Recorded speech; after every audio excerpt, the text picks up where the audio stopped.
live to the world. We're live on LinkedIn, we're live on Facebook, we're live on YouTube, we're live on Twitter, and we're live on our podcast. Sir John, say hello to everyone. Hello, everybody. Nice to be here. Mark, say hello to everyone. Good morning, all. Excellent. And we are live with our ongoing series, AHDB with Beanstalk, Talking Leaders, with the, Sir John, I was going to call you infamous, but that's completely the wrong way to describe you. So John, how would you describe yourself in a paragraph? How would I describe myself in a paragraph? I suppose, in a way, I always feel like the local working class kid who made good.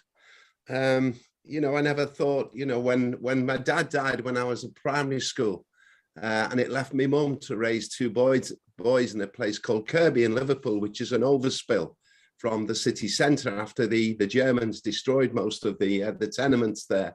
So I ended up growing up on the streets of Kirby, which I loved, and somehow ended up, kneeling in front of the Queen with putting a sword on my shoulder.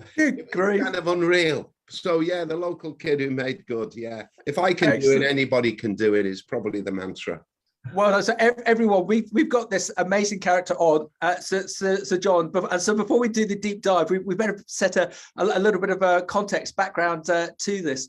We know how important it is to be inspired by both big businesses and individuals, which is why we're excited to present this ongoing series of Talking Leaders with Mark and his fantastic colleagues from the AHDB, which will see a series of inspirational speakers, such as Sir John, as you're about to find out, share their life experiences and deliver impactful stories to the agri-leader community. So broadcast today, we have Sir John Jones discussing preparing yourself for a world that doesn't yet exist. Knighted in 2003 for his services to education, Sir John worked most of his professional life in challenging schools across the northwest of England, his last post being the head teacher of a large secondary school in Merseyside. His achievements and reputation for straight talking, leadership and creativity led him to be invited onto various organisations, panels and think tanks, including the National College for School Leadership, the DFES Leadership Development Unit, the Teacher Development Agency's National Remodelling Unit, and visiting posts with both Manchester and Liverpool universities. Sir John retains a very down-to-earth approach to education, believing it is about social change, never about just ticking boxes or meeting targets. Covering an impressive range of educational issues from leadership and inclusion to organisational development and future thinking, Sir John is guaranteed to give all of those who come into contact with him food for thought, practical ideas that will make a difference, and a genuine and moving sense of awe at the power teachers have to change young lives. So John, how was that? Was that a good description? Well, Max, I wish my mum could hear that. Why didn't the Queen say that to you? She did say something, and I can't remember what it was. People come on. Speak to you. I said, yeah. And on video, we're both laughing, but goodness knows what we said. I was so nervous. I bet you were. And so, John, we're obviously going to major on you, but just for those people who aren't fully aware of the AHDB, whether that be in the UK, who doesn't know who the AHDB is in the UK, but also for our international viewers and listeners, Mark, can you just give a bit of an understanding as to the AHDB, who you are, what you do, and also a little bit about the Talking Leaders series, just so we can ice the proverbial cake, please, Mark? Yeah, of course I can, Max. So the AHDB, the Agriculture and Horticulture Development Board, we're a statutory levy body where we provide services to farmers and growers in essence, to prevent market failure and to develop their businesses. So my role within that is a knowledge exchange manager. So I take all of the research, development, insight from around the globe, the market opportunities that we open up, and feed that back to the farmer to make them more sustainable, more resilient, and more profitable. So and an exciting year coming up for the AHDB? Yeah, huge going on for the AHDB and lots coming in. We're giving all producers the opportunity to vote to prioritise how their levy is spent, so the key areas, so we can understand that. And then this programme here, Agri-Leader, which is not necessarily technically focused, i.e. talking about growing crops and looking after soil and how to get the best out of your animals, but actually focusing on the leadership and the management and the people development, because we need people in farms and on farms to actually develop this. And that's where this fun series idea came from. And so, John, it's worked so well that Mark and his team, they've been so mercurial, finding really interesting, sometimes odd, but fascinating people to come in and challenge our farming community. We obviously all love farmers, but if this, well, it's not criticism really, Mark, but it's we can all get very myopic, Sir John, in our lives, can't we? And sometimes be challenged by people from outside the sector to just get a different way of thinking, a different way of appreciating things, to challenge people. So, John, we think is a really healthy thing to do. So, John, would you agree? Well, yeah, because it's so easy to get stuck, isn't it? I mean, I think I had to write something yesterday. It's an article for a magazine, some leadership magazine, and it was about education, really, particularly. But I think this is true of most organisations, that you know, that over the last centuries, we've developed a system, particularly in the UK, where the principles of like standardization, linearity, control, conformity, compliance, they're the things that they're almost Victorian. You know, you do as you're told, you know your station, and you know people up there know best. You just obey their commands, and that's the way it works, and that's the way it's always worked. And one of the most frightening phrases people use to me is when I go into organizations and say, "Why do you do it this way?" The most frightening response is, "We've always done it." Oh, no. And there's a stuck person. And the terrible thing about being stuck is it's comfortable.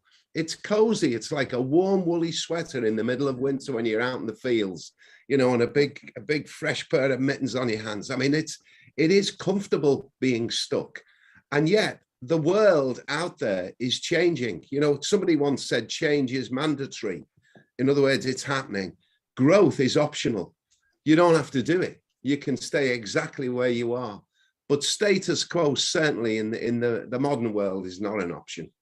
Well done. Well done. And again, that's one of the reasons why we were keen to get you on, to give us a steer as to this world that doesn't exist. But we're just coming back to the agricultural sector. Have you presented? Have you been to conferences in the agricultural sector before? I have, yeah.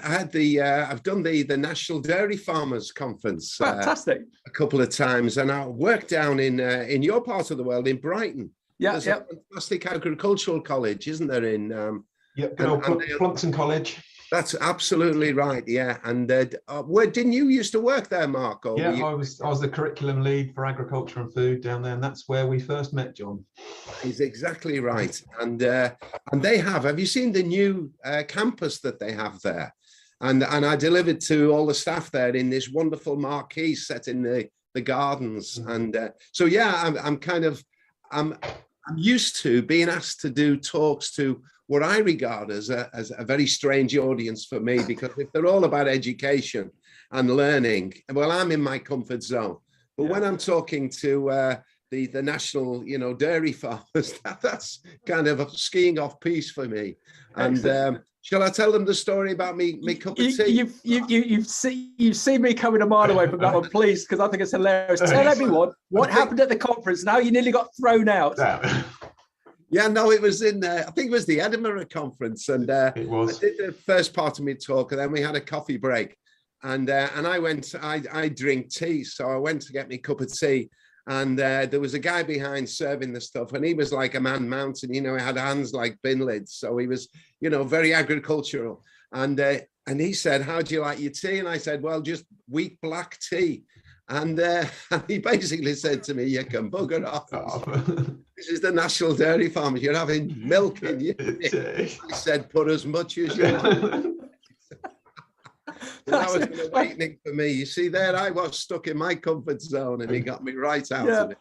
Yeah, read the room, Sir John. Read the room.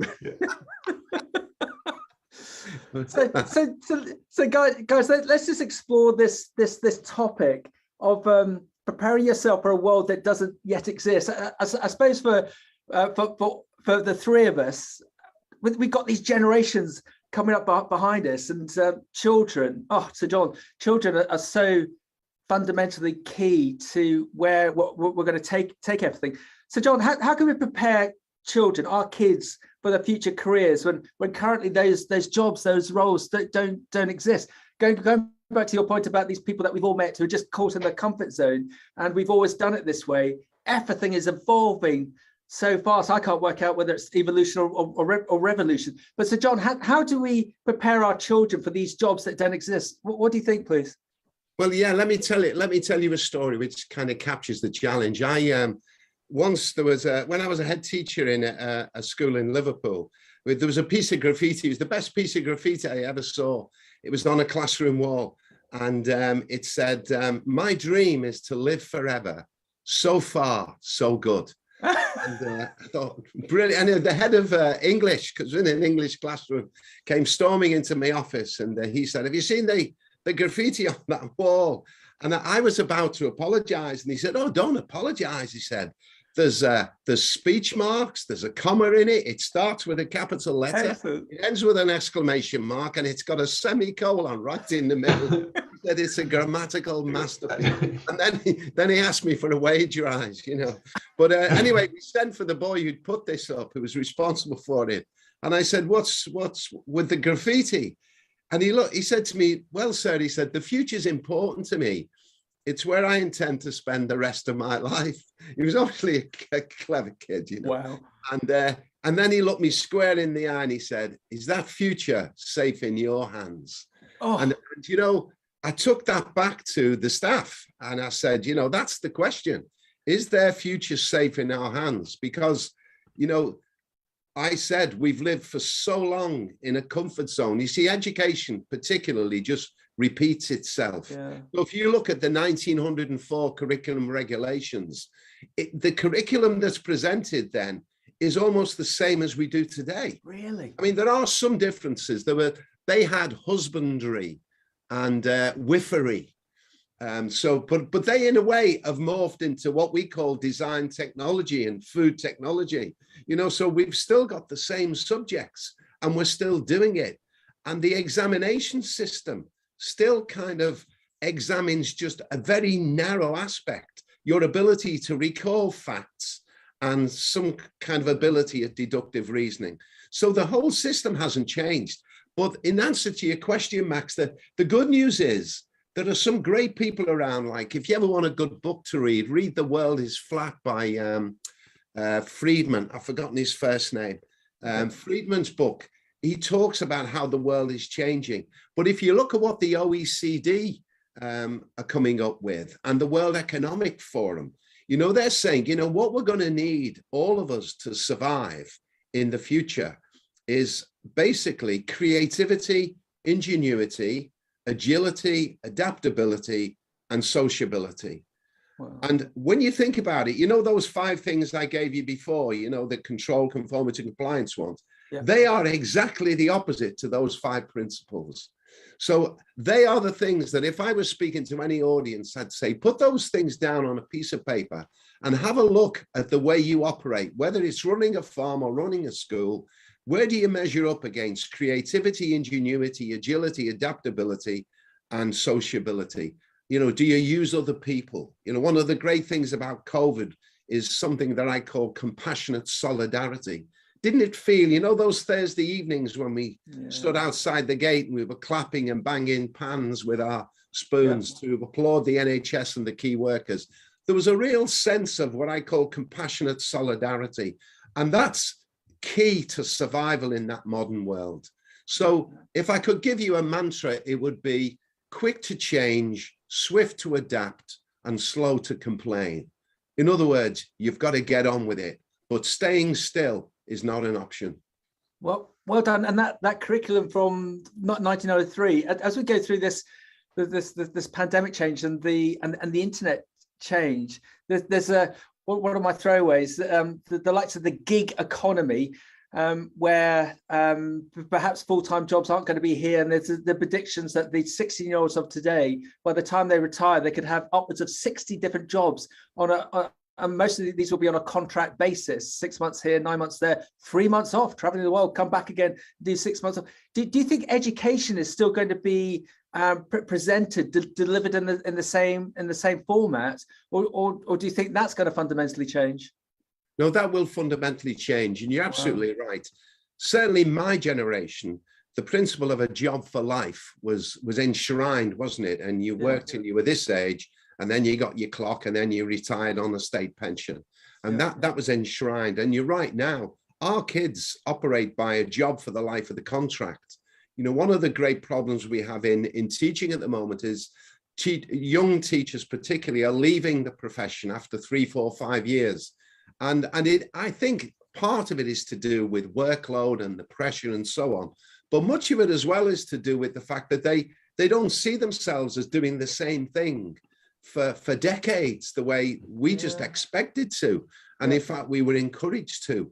So that is going to change. I mean, there was a study out of Oxford University a few years ago that said that 50% of all the jobs that we do today are going to disappear in the next 2 decades. Now, 2 decades is nothing. You know, it goes like this.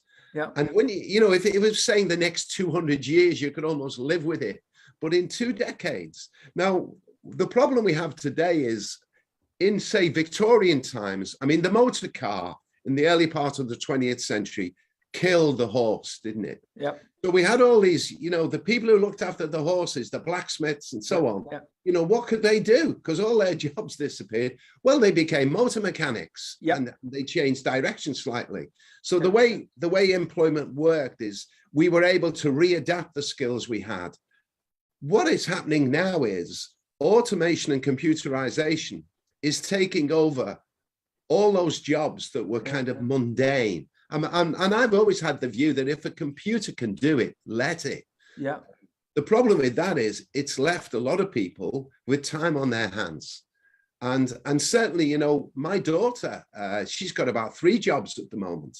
Wow. You know, and you know, I know certainly my mum and dad would have panicked if I'd been doing what they're doing. But, you know, one of those is running her own business. You know, they're comfortable with running their own business. And of course, the big advantage they have is this machine that we're talking on now. Because they can access, I mean, when you think about it now, every one of our young people out there, they can be a movie producer, they're influencers, they're writers, they're musicians, and they can get their abilities and their talents out to huge audiences. It's quite staggering for somebody of my generation just to get your head around that potential. So although it seems a bit bleak when you think about jobs disappearing, there are certain jobs that computers can't do. Anything that involves creativity, imagination, people skills, empathy, you know, those kind of things computers can't do. So there's still a huge scope for employment. It just won't be in the way that we know it. So 3 points on that, if I can remember all of them. The previous Bank of England governor, when would this be? About 5-6 years ago, he stated that within 10 years' time, there would be upwards of 500,000 white-collar jobs that would be made redundant because of the advent of technology, being accountants and solicitors. It's appalling, really. We don't want solicitors out of a job, do we? That would be. I'll move on. It's my love of solicitors. But also on a farming perspective, Mark and I will remember some of the farms that we've worked on previously. And back in the day, they had 60, 70 people on that farm, Sir John, because of these, as he said, because of the amount of horses that they had, and then the mechanization came through. And then just bringing it up to date, we're aware of a farm in Lincolnshire about 3 years ago. They couldn't find a tractor driver for this particular farm, so that the farmer had been very creative. He advertised for a outdoor software engineer because this tractor is £250,000 worth of computer planting seed into the ground, and it needed someone with computer skills to be actually to be able to run it. And he got a dozen applications in of people from a software background who, when they saw that it was a farm and it was outdoors and this amazing kit, and it was all talking to the satellites and so on and so forth, he offered the position to an individual who's now on that farm as the overall farm manager. But he was initially a software engineer, and now he's a tractor driver. So just trying to link that up with your daughter's experience. And I suppose, Mark, this is what we're also hoping to find. Post-COVID, there's a lot of people interested in the food sector. So if we've got kids coming out of school and they don't want to become an accountant or a solicitor for the reasons discussed, but they want to be outdoors, but they want to be with groundbreaking technology. Mark, what do you reckon? There'll be some fascinating opportunities to be had in agriculture for them. Yeah, exactly that. There's huge amounts of opportunity. I think consumers are showing more interest in where their food comes from and the sector than ever before, whether it be from COVID, whether it be from Jeremy Clarkson and Clarkson's Farm. We've got a great awareness. But I think some of the points that you made, Sir John, in terms of young teachers leaving schools, because that's the part of their career that's ticked off and they're moving on to the next fact. Farmers are probably in that similar thing. They don't understand why John or Sarah doesn't want to work on their farm for the rest of their days. It's because they want to do that part of the skills to gain some experience to be able to move on to the next thing. And I think the mindset shift we need in the industry is to understand that the job is for the project, not for life, and that you shouldn't feel bad that someone's actually wanted to leave your business. You should feel that you've provided those skills and that experience for that individual to move on in their career journey, which is something we need to work on as a sector to allow that. But absolutely, and Mark, Sir John, it's all about making your business as attractive as possible. It's always great to see when a farm's got a new website up and they're constantly refreshing it with. Farmers have got beautiful pictures, especially, Sir John, this time of year with some amazing dawns that we're having at the moment to make them as attractive as possible. So John, what about this one? When I left, Max, can I add? Go, Sir John. I watched a podcast the other night about milking. It was a dairy farm, and he said, "I'll take you to the milking shed." Milking shed was a complete misnomer. I mean, this thing was 100 meters long. They had all these cattle in. It was totally computerized. They had robots who milked the cattle. I mean, it was the most staggering high-tech thing I've ever seen. But you know, one of the things that surprised me in this was that only a third of all the milk we produce ends up in a bottle. You know, because much of it is going to cheese, yogurt. Although I was staggered as well, Mark, to hear that we still import cheddar cheese. So there are all sorts of interesting things going on out there. That when you just say a farm or a milking shed, you know, or a classroom, we have these kind of dated images in our head that we carry that are nothing like the reality. The advantages that our kids have is they don't have those stultifying images. Yep. They think this way. We still tend to think this way. Yeah. And just on that point, it is a small world. I won't name them, but there's a particular agriculture university who, when I was doing a broadcast for them, they bemoaned the fact that there was a lack of ambition from the current students to go travel internationally. So John, as I was saying in the green room, with your love of France, France is beautiful, but the likes of South America, South Africa, Australia, other countries are available. Within agriculture, there's so much to be learned there. And I was very, very blessed with my college university education. I did a year on cotton farming in Australia, and it was the making of me. So if anyone who's listening, we have a number of students, Sir John, that dial in. So students or the families, get those kids out when we can. Get those kids out to experience the world, because they're going to come back far even more interesting and even more colourful individuals because of the experiences that they're going to have. So John, I had one myself. I went to work in Malaysia, and they have the towers which are trees really, and plants growing out of them. And I was talking with the guy who looked after them, and he said, "This is the way farms of the future will be. They'll be in the middle of city centres, and they'll grow into the sky." And on every floor or out of every window, although that's probably a misnomer as well, whatever they will look like, they will be high-rise farms in the middle of centres, providing all of our needs. You know, I mean, that's a kind of, just getting your head around that one is so exciting, isn't it? But in a way, that's good news. The bad news is, I think our kids are very switched on to organic foods. They're switched on to animal welfare. Yep. They're also aware, you know, I was reading some statistics about, you know, that they probably won't eat as much meat as we do, because livestock contributes to something like 15% of greenhouse gases. So we've got to kind of sort that out. And I think it's that livestock uses up 26% of the world's land mass. So in a way, when you think about it, it took the whole of time, I think it was about 1750, the mid 18th century, for the world's population to reach 1 billion. And, you know, we're very close to 9 to 10 billion. And that's in just, since 1750 to today, all those billions of people have arrived, and we're going upwards to 10 billion. So sustainability is going to be a huge issue. So there's a lot of things in the melting pot at the moment that are worrying, but also exciting. Because what our young people will do, if we give them creativity and ingenuity, is they'll think a way through these, and they'll make the world a better place. I have no doubt. Yeah, and there's definitely that momentum. On our recruitment business, we're seeing farm owners who are now looking for farm managers, majoring on the fact they want someone to come in as a farm manager to major on sustainability, regenerative agriculture, carbon neutrality. So if you've got the old guard looking to do that, and the young guard coming through as well, it's going to be hugely exciting. So John, just changing the tack slightly, how do you think education is going to be delivered in years to come, with the caveat from me, and I'm sure Mark's exactly the same with his education, that when I left college, university, my principal lecturer said coming to university, Max, was 10% work and 90% learning about life. And thank God he told me that at the end and not the beginning. But all of my best mates and all my connections and all my great times have been through that initial foundation of going to university, go to college.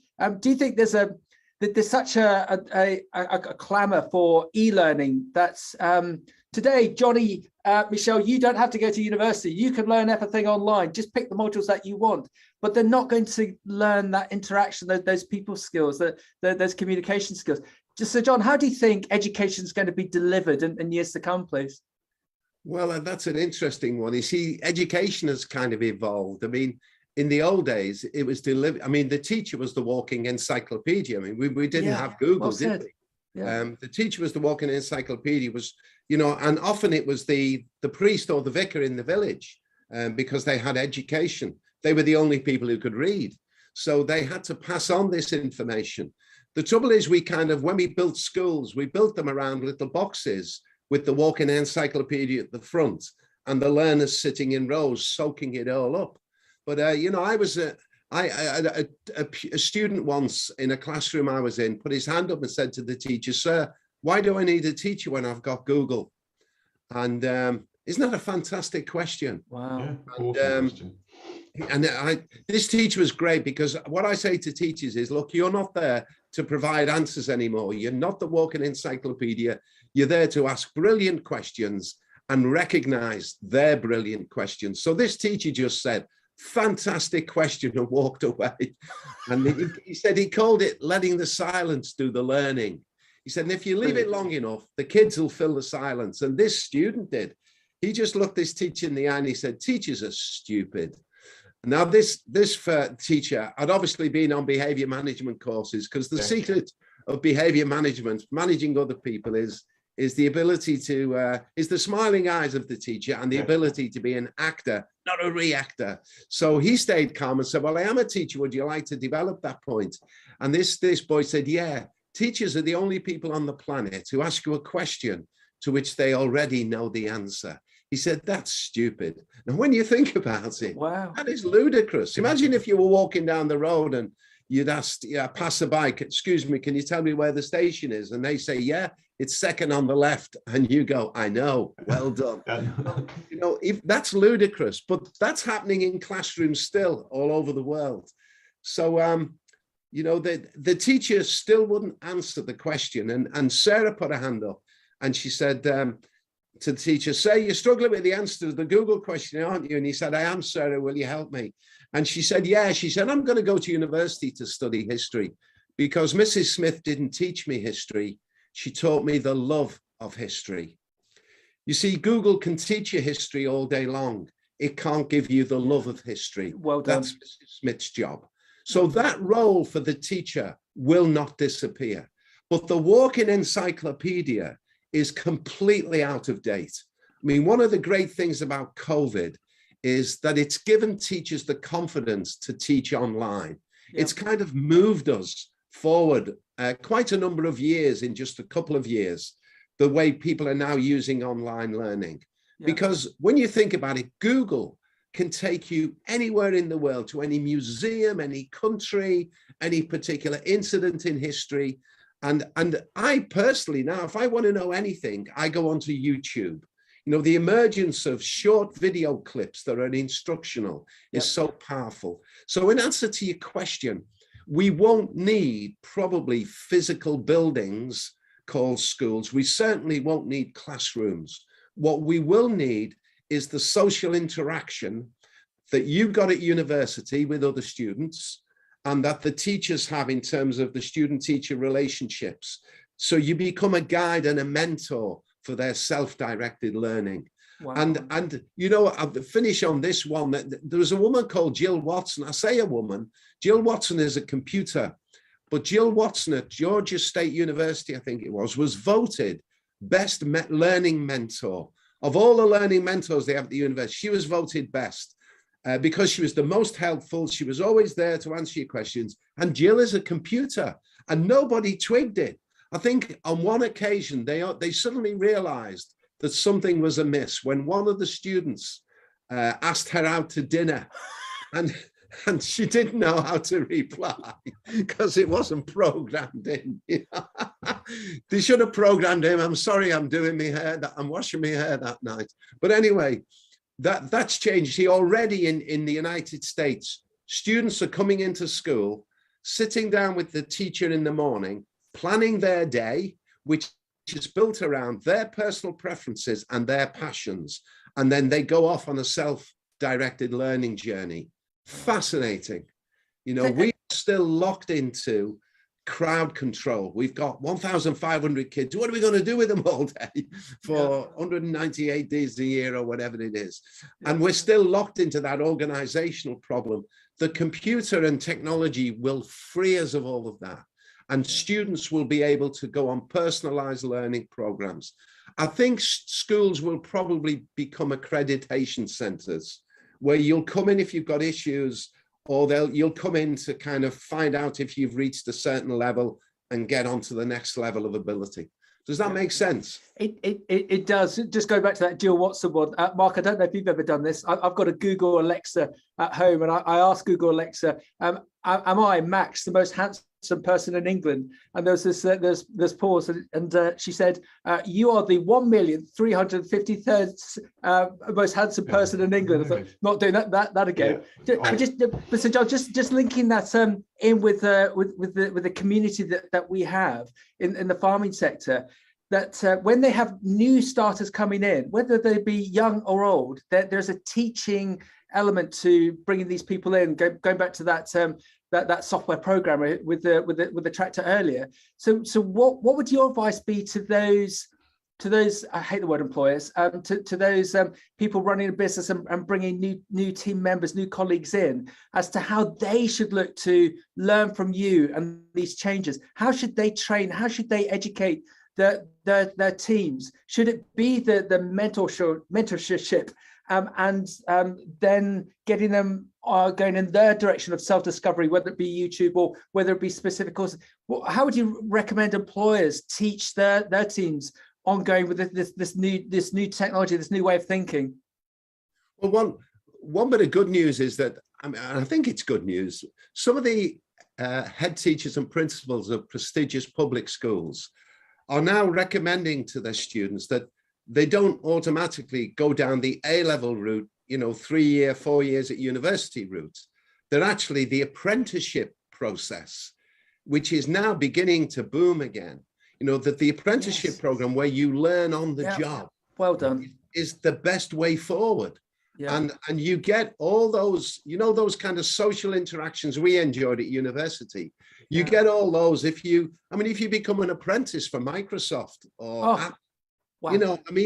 They may in the end decide you need a certain level of particular cognitive or knowledge to do this job. So they may send you off on a day a week to university. That's fine. You'll still do the book thing and the Google thing, but the social interaction and I mean, I talked about the fifth skill was sociability, that ability to work with other people and get the best out of other people by the way you work, and the relentless pursuit of excellence together in a group.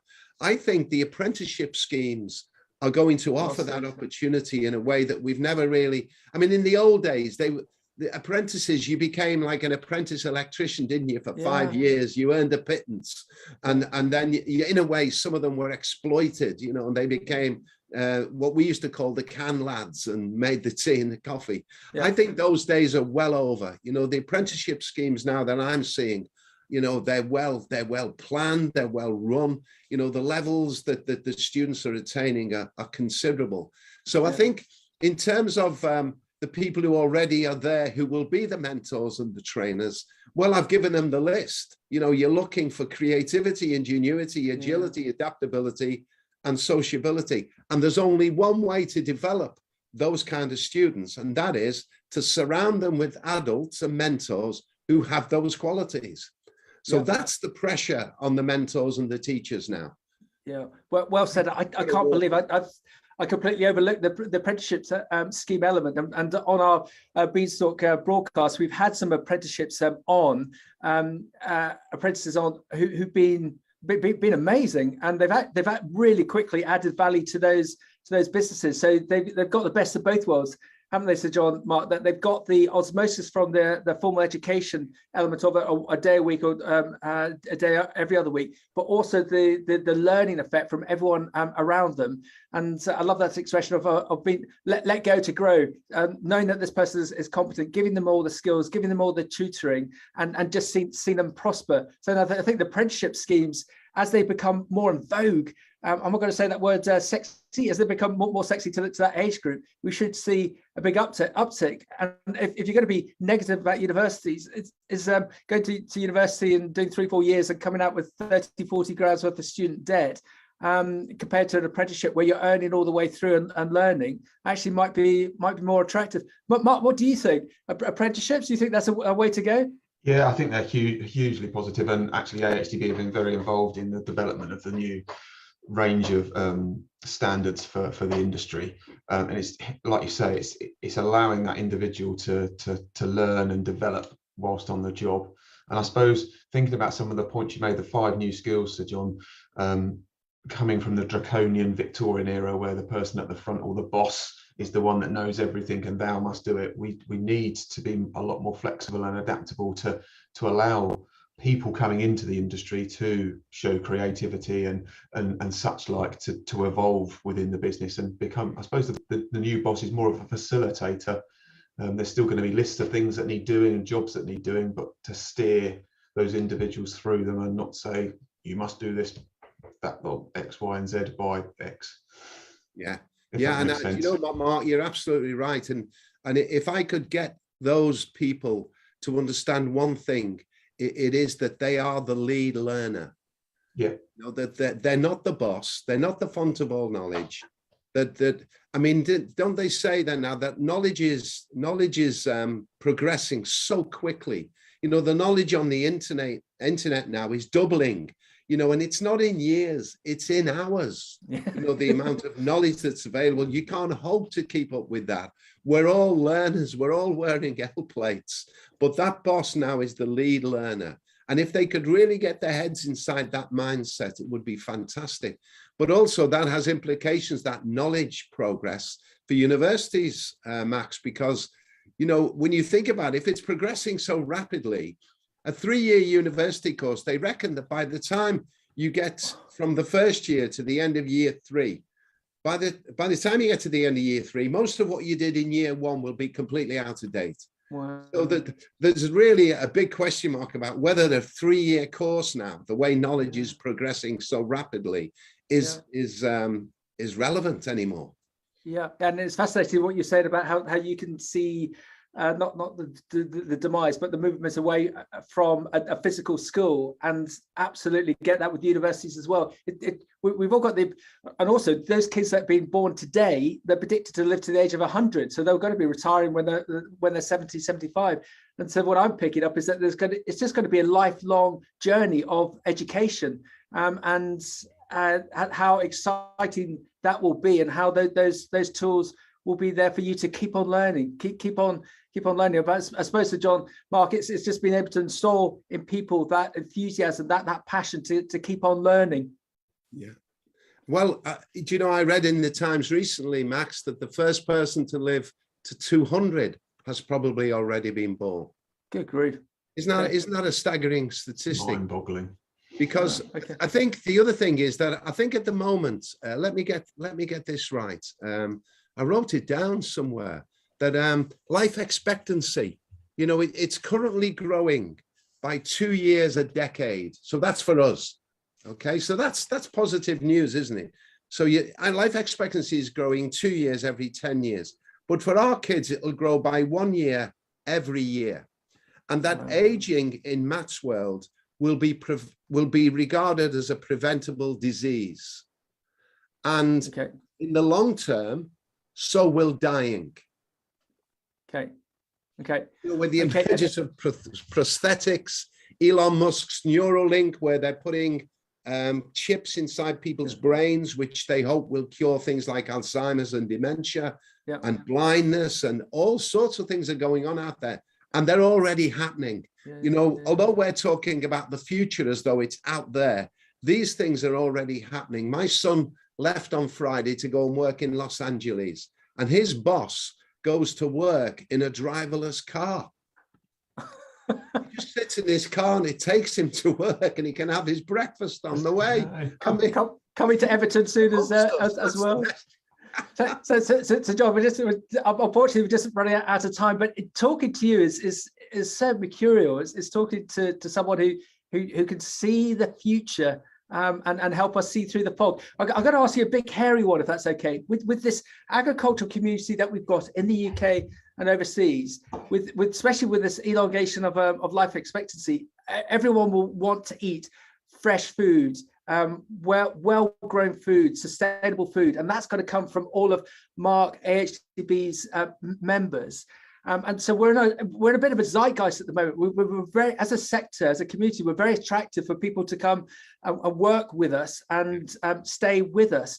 But where we are poor, and I hope a lot of people will agree with me on this one, is that we're not good at education. We're not good at training our teams ongoing, because we're also busy. It's such a reactive sector. We've either got to harvest a crop, or we've got to spray it, or we've got to do something. We've got to milk. It's very difficult to get that time to be able to train our people, to educate our teams ongoing. So John, what would be your thoughts as to how we can all better ourselves within the agriculture community on education and learning ongoing? What would be your magic dust as to how we can train our teams so they can be successful and happy and enjoy the work they're doing? What would be your answer, please? Well, I think it's true of most busy professions, that busyness, I call it the tyranny of busyness, that you become so busy that just keeping going what you're already doing, that there is no space left, and certainly no energy left for progression and development. And so what we have to do somewhere in this cycle, in this busyness cycle, is be able to stop and say, right, let's have a period of reflection. You know, let's stop a group of people and give them time to do action research. Is there a way to do this better? Let's give people space to get up the road and see, you know, what the farmer up the road, what she's doing up the road that's different to the way we do it. If we're too busy, we're not going to have the opportunity for doing that.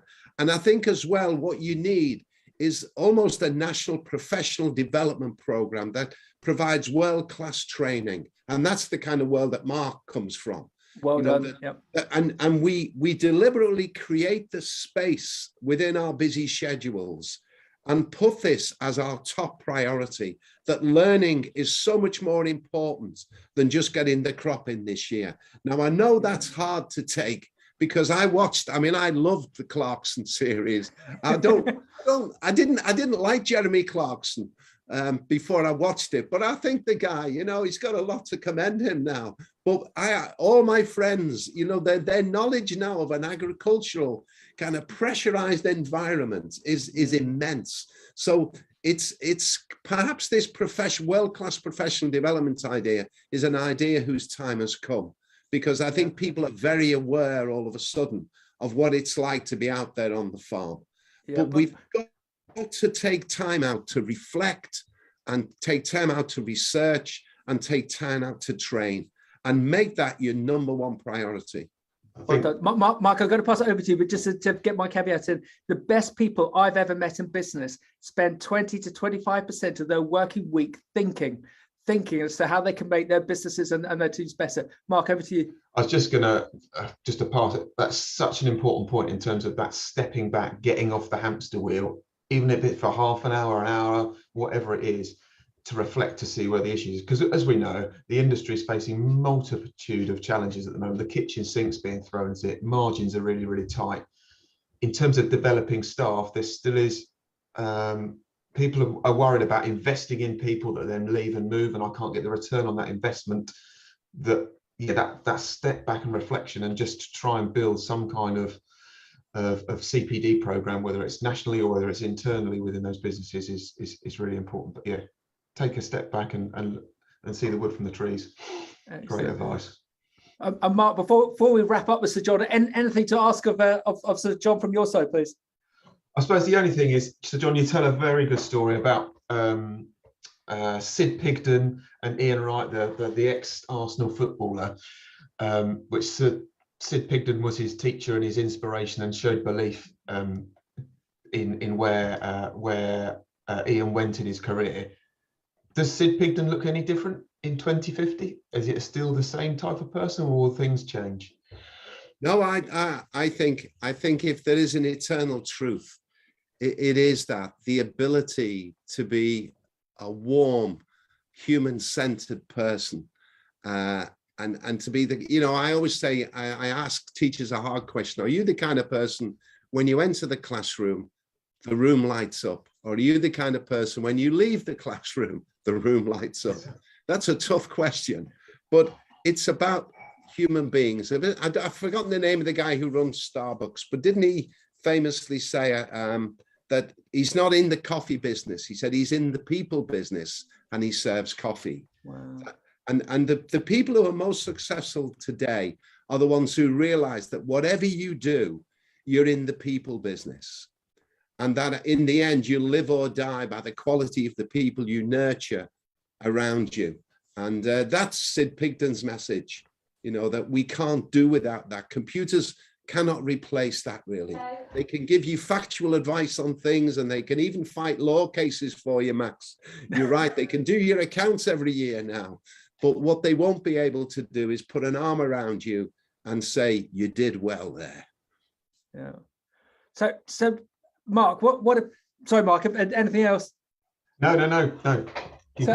So Mark, what have we learned today? That's been a barnstormer from Sir John, and I'm so enthused on the back of that. And I hope you all listening in have picked up some key points from Sir John and Mark there. So I was going to sound jingoistic, but how to make you better, and how to make your business better, and how to progress your business. It is a challenging time, but in a negative situation, there's always positives. And these tools that we've got coming to us, we can all adapt to our advantage. But it's just being able to have the courage to adapt them. And I think my seminal point, Sir John, is for those people who have those leadership roles, there's challenges that can be, but to stop and think, to stand off, as Mark said, stand off the guinea pig wheel. Because when you stop and you think and you've got some clearance, you can actually see that we've all got the answers to the problems, haven't we? It might have to debate them with other people, but it's just having that time to stop and think as to how we can all develop our businesses. So John, anything from you to wrap up for the agricultural community, whether that be in the UK or internationally, please? Yeah, I think just to kind of bring in this notion of the future again, I think it was John Dewey was a famous educational philosopher, and he once said that if we teach the kids today the way we taught them yesterday, we will deprive them of their tomorrow. And I suppose you could adapt that phrase to any particular situation. You know, if you run your farm today the way you ran it tomorrow, you're depriving the world of its food for tomorrow, you know, whichever way you see it. And if you can face that statement and hold your hand on your heart and say, I'm going to try and do the things that we've talked about today, then, as that kid said to me, is the future in safe hands with you, sir? Well, the future will be in safe hands, won't it, Max? Fantastic. Well done. And I've just had a message in.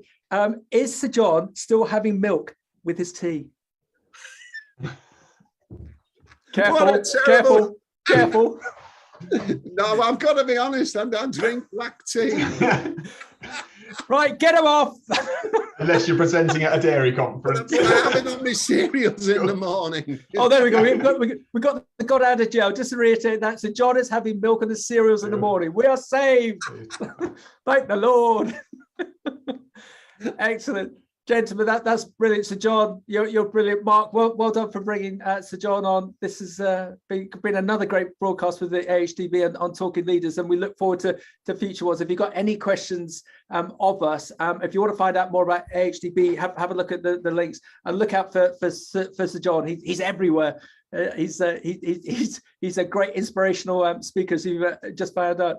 So John, thank you. Mark, thank you. Everyone, be well. We look forward to seeing you at the next Talking Leaders AHDB broadcast. Thank you, everyone. Thank you all. Thanks, John. Bye. Thanks, Mark. Bye.